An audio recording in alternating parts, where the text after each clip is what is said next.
Magandang gabi po sa inyong lahat. Ayon sa isang survey sa 100 mga Katolikong Pilipino, ano daw po ba yung malimit nating makikita sa loob ng bahay ng isang Katolikong Pilipino? Pangatlo sa bilang, makikita sa bawat tahanan ng mga Katolikong Pilipino ay ang larawan ng Last Supper. Basta Katolikong Pilipino, may Last Supper sa kanilang dining hall. Pangalawa po, doon sa pagkakasunod, ang tipikal na makikita sa bawat tahanan ng Katolikong Pilipino ay ang wooden rosaryo. Makikita po yan na nakasabit sa pintuan ng tahanan. At ang nangunguna sa survey na makikita sa bawat tahanan ng Pilipinong Katoliko, walang iba kung hindi ang imahen ng mahal na poong Santo Niño. Sa pagdiriwang natin ng kanyang kapistahan ngayong linggo, isang bagay ang ipinapaalala sa atin. Ang Diyos hindi lamang naging tao. Ang Diyos piniling maging bata. Dumating ang Diyos sa mundo sa larawan ng isang sanggol. Kaya't kaugnay ng katotohanan ito ay ang paalala, one who is with God is always young. Ang isang taong laging nasa Diyos, nananatili ang kanyang pagiging bata. Kaya walang sinabi, sila Vicky Bello, walang sinabi yung pagpapaunat ng ating mga mukha upang mawala ang mga wrinkles, kundi ang katotohanan na one who is always with God remains young. Because the Santo Niño is a reminder of our youthfulness. Kaya alam po ninyo, espesyal yung pagdiriwang po ng Santo Niño sa atin bilang mga Pilipino. Pag nagtungo po kayo sa Vatican, sa Roma, o kahit pa sa anong panig ng mundo, ngayon ang pagdiriwang nila, third week in ordinary time, berde ang kulay, pero tayo mga Pilipino, espesyal. Na sa tuwing 3 linggo, sa buwan ng Enero, ito'y palaging pagdiriwang ng Santo Niño, sapagkat malapit sa puso ng bawat Pilipinong Katoliko ang mahal na poong Santo Niño. At mantakin ninyo, kahit po dito sa atin sa Peña Francia, talagang may puwang ang Santo Niño sa puso ng bawat isa. Paano ko po nasabi? Kahit po yung mga hindi naman dati nagsisimba, kahit naman hindi po yung nagtutungo ng simbahan, nagdala ng imahen ng Santo Niño upang siya ay ipagdiwang. Kaya ngayon, ang tanong, why do we need to celebrate the Feast of Santo Niño? Not only because we are Filipinos, not only because of the youthfulness of the Santo Niño, kundi tatlong dahilan kung bakit kinakailangan natin ipagdiwang ang kanyang kapistahan. Una, pinagdiriwang natin ang kapistahan ng Santo Niño sapagkat tayo ay tumatanaw ng utang na loob. At sa pagtanaw po natin ng utang na loob, kaakibat nito, ibig nating magpasalamat. Yun po yung unang dahilan, bakit tayo nagdiriwang. Bakit po kayo may dala ng mga imahen ng Santo Niño? Sapagkat nagpapasalamat tayo sa Kanya. Nagpapasalamat tayo sa Diyos. Dahil mantakin po ninyo, ang ibinigay ng Diyos sa atin bilang biyaya, hindi lang pera o kayamanan. Ang binigay ng Diyos sa atin, hindi lamang sagot sa kahilingan, kundi ang ibinigay ng Diyos sa atin, ang Kanyang mismong anak, ang batang si Jesus. Kaya, May mga nagdidibusyon sa mahal na pong Santo Niño. Bakit? Sapagkat sila po ang mga buhay na saksi ng kabutihan ng Diyos sa kanila. Nagdasal, nagdebosyon, nagnubina sa Santo Niño, natanggap ang kahilingan. Kwento ko lamang po, no? Yung nanay ko po, nahirapan daw po ng panganganak sa akin. At dahil kami po ay taga-Tondo, ang parokya po namin ay Santo Niño, nung daw pong nagle-labor yung nanay ko sa akin, napadasal na lamang siya sapagkat hirap na hirap talaga siya. Sabi niya, Panginoong Santo Niño, tulungan mo ko sa panganganak ko at ang batang isisilang ko, iaalay ko sa iyo. Hindi pa naman alam ng nanay ko nung panahon na yon na magpapari ako. At noon naman niya naalala at natandaan yung kanyang panalangin na sinagot ng Santo Niño, buhay naman po akong lumabas sa nanay ko. No? Kaya yun, no, ang naging kasagutan sa kanyang panalangin. Pumasok ako ng seminaryo, eventually, naging pari ako. Kaya yun po yung isang bagay na pinagpapasalamat natin ngayon. Nagdidibusyon tayo sa Santo Niño sapagkat sa ating paglapit sa Kanya, natupad ang isang kahilingan.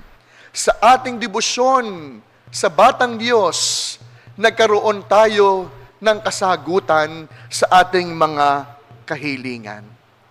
That is why do we need to celebrate the Santo Niño? We are celebrating Santo Niño because we want to celebrate the goodness of God. We want to thank the Lord for His goodness to us. Kaya ngayon, no, pwede po natin tanungin sa ating mga sarili, as we celebrate the Feast of the Santo Niño, what are the things that we are grateful for to the Santo Niño? Ano ang mga dapat natin ipagpasalamat? Ano ang dapat nating tanawing utang na loob sa mahal na poong Santo Niño? Pangalawa, nagdiriwang tayo ng Santo Niño sapagkat ang pagdiriwang ng Santo Niño ay pagdiriwang ng pananampalataya. This Feast of Santo Niño is a celebration of faith. It is a feast of faith. Bakit po pananampalataya? Pananampalataya sapagkat inaanyayahan tayong magtiwala. Saan po ba kayo nakakita na ipagkakatiwala natin yung ating buhay, ipagkakatiwala natin yung ating kapalaran, ipagkakatiwala natin yung ating pangarap sa isang bata? And I believe it takes a greater faith for us to put our concerns in the hands of Santo Niño. Kaya kung ating titignan yung kanyang larawan, bagamat siya'y batang Diyos, hawak ng kanyang mumunting kamay ang mundo. Na para bagang sinasabi sa atin ni Jesus, magpaalaga kayo sa akin. Sapagkat sa kamay ng Diyos, tayo ay nasa mabuting mga kamay. Itinuturo sa atin, no, ng unang pagbasa, ang Diyos na ipinagkaloob sa atin, hindi lamang basta bata. The Santo Niño is not just a child, but the Santo Niño in the first reading tells us, the Santo Niño is a child wonder who holds the world in His hands, Prince of Peace, Great Counselor. Kaya yung pagdiriwang natin, yung debosyon ng Santo Niño, pagdiriwang niya ng talagang malalim na pagtitiwala na kahit batang Diyos, handa nating ilagak ang ating kapalaran sa Kanyang pagkakandili. Pangatlo, nagdiriwang tayo ng Santo Niño hindi lamang upang magpasalamat, hindi lamang upang magtiwala ng may pananampalataya, kundi nagdiriwang tayo ng Santo Niño sapagkat ibig natin maging bata muli. We are celebrating Santo Niño because we all wanted to become childlike again. Maging bata muli. Ano pong ibig sabihin? Alam nyo, may mga pagkakataon, yung mga bata pong naririto, nagmamadaling maging matanda. Pag tinanong nyo po yung mga bata, kahit po kayo, pag tinanong nyo yung mga bata, anong grade mo na? Sasabihin ng bata, mag-grade 4 na po. Grade 3 pa lang naman.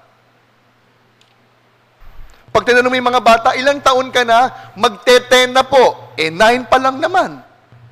Nagmamadaling tumanda. Ibahin nyo po yung mga matatanda. Wala pa akong sinasabi, nagre-react na kayo. At least alam na alam ninyo. Yung mga matatanda, pag tinanong mo ng edad, ilang taon na po kayo? Father, 30-something. Nanay ko, teacher, wala naman siya tinurong number na 30-something. Minsan po ako naanyayahan sa isang party ng aking dating parishioner.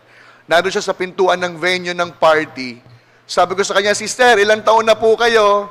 Sabi niya, Father, 30-something. Wala naman ako alam na namin na 30-something. Kaya sabi ko kay Sisa na nagbe-birthday, alam niyo, sister, may kaibigan po ako, si Benji. Namatay ng bata, 28 years old. Hindi na po niya maaabot yung edad na kinukubli ninyo. Pero habang sinasabi ko yung kinakabahan ako, baka paalisin niya ako sa kanyang party. Kaya sabi ni sister, Father naman, 78 na ako. Imagine, pinagkalooban ng Diyos ng edad na mahaba, pero ikinahihiya. We are celebrating Santo Niño because we wanted to become childlike again. Maraming pagkakataon, pinipigilan natin yung bata sa ating mga sarili. Anong ibig ko pong sabihin? Yung mga anak dito, pagtatawid po kayo ng kalsada, hindi ba't hahawakan nyo ang kamay ng inyong mga anak? Anong sasabihin ng mga bata? Huwag niyo na po akong hawakan, big boy na po ako. Yan. Ayaw magpaalaga sapagkat ang katwiran, matanda na ako. Pero alam nyo, yung ganyang kaisipan, kahit naman sa Diyos, nadadala natin. Kahit naman sa paglapit natin sa Diyos, nagiging karanasan din natin. We don't like to go to God simply because sasabihin natin, simpleng sakit ng ulo lang naman ito. Biogesic, kayang-kaya na. Pero kapag ang sakit, cancer, nagnunubi na pa yan. Bakit? Father, cancer eh. Pag sakit ng ulo, biogesic lang. Kaya nga po ngayong gabing ito, nagdiriwang tayo ng Santo Niño upang paalalahanan na tayo ay manatiling mga bata. Tandaan natin, sa Ebanghelyo, anong dahilan ng pagkagalit ni Jesus? Para sa mga alagad, ang pagpapahayag ng salita ng Diyos ay for adults only. Para lamang sa mga matatanda. Kaya dahil para lamang sa matatanda, ang ginawa ng mga alagad, umalis kayo dito, itinataboy. Pero hindi. May tumatawag sa kapitbahay. Ang lakas ng tenga ko. Yung po isa sa mga talent ko, hindi lang po maliwanag yung aking memory, no? Matalas din yung aking tenga. No? Sana mahanap niya na yung tinatawag niya. Nasaan na ako? Ang akala ng mga alagad, ang concerns ni Jesus para lamang sa matanda. Naikwento ko po sa inyo minsan, no? Meron pong lumapit sa aking nanay. Sabi niya, Father, hindi po kami nakapagsisimba sapagkat hindi ko po madala sa simbahan yung aking anak. Sabi ko, bakit naman no? Father, napakaingay. Nahihiya po ako. Alam niyo, sabi ko po sa kanya, mas lalo niyo pong dapat dalhin sa simbahan ang inyong batang anak. Bakit? Nang sa gayon, habang siya'y lumalaki, nakikita niya kung paano kayong magdasal.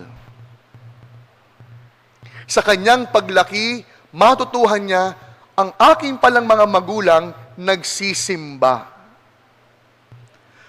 Kaya paalala ko po dito po, maliit lang po yung ating space. Aaminin ko po sa inyo, minsan mabilis po yung mata ko. Pag merong bata pong maingay, ako, promise, no, wala po akong problema pag yung bata maingay. Kasi bata, minsan po makikita ko po yung mga katabi. katabi po nung bata. Pag maingay yung bata, sasabihin ng katabi, talagang pandidilatan. Minsan ako po yung nahihiya. Ako po yung naaawa. No? Na parang yung mga matatanda na nagagalit na maingay yung bata, parang kagaya ng mga alagad sa Ebanghelyo, nagsisilbing malaking hadlang upang ang mga bata ay makalapit sa Kanya. Kaya paalala po sa mga magulang, huwag po kayong magdalawang isip na dalhin sa simbahan ang inyong mga anak. We perfectly understand na sila ay maingay. Bakit? Sapagkat sila ay bata. Hayaan po ninyong maging playground nila ang ating parokya at simbahan. At hayaan ninyong makita nila kayo na nagsisimba at nagdarasal.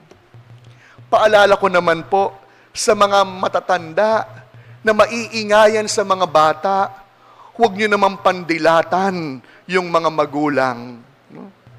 Huwag nyo naman tignan ng napakatalim na halos sumugat na ng kanilang mga damdamin. Kaya ngayong gabing ito, tayong nagdidibusyon sa mahal na poong Santo Niño, magdiriwang tayo ng may pasasalamat. Salamat sa Batang Diyos. Salamat sa Kanyang pagtugon sa ating bawat panalangin at kahilingan.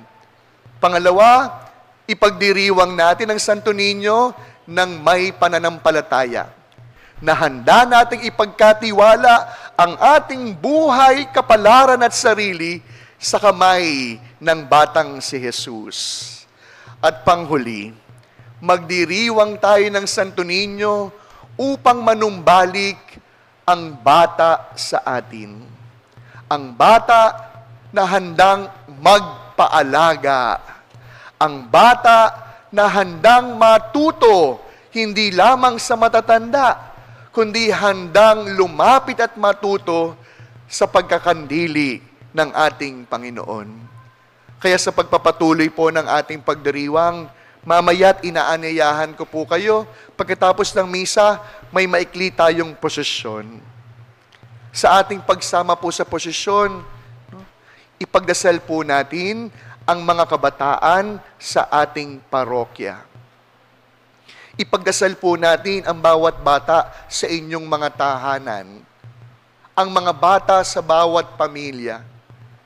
At ipanalangin po natin, huwag sana tayong maging MH, malaking hadlang, upang ang mga bata at kabataan ay hindi makalapit sa Diyos at sa simbahan. At sa pamamagitan nating mga matatanda, ipangako natin sa mahal na poong Santo Niño, walang bata ang mapapariwara, sapagkat walang magulang at matanda na magiging irresponsable sa pagtulong sa mga bata. Kaya sa pagpapatuloy ng ating pagdiriwang, tumahimik tayong sumandali. Ilagak natin sa kamay ni Jesus, ang Batang Diyos, ang lahat ng ating pangarap, ang lahat ng ating kahilingan, ang lahat kahit pa ng ating mabibigat na pinagdaraanan, at ating panghawakan sa kamay ni Jesus, sa kamay ng Santo Niño, nasa mabuti tayong mga kamay.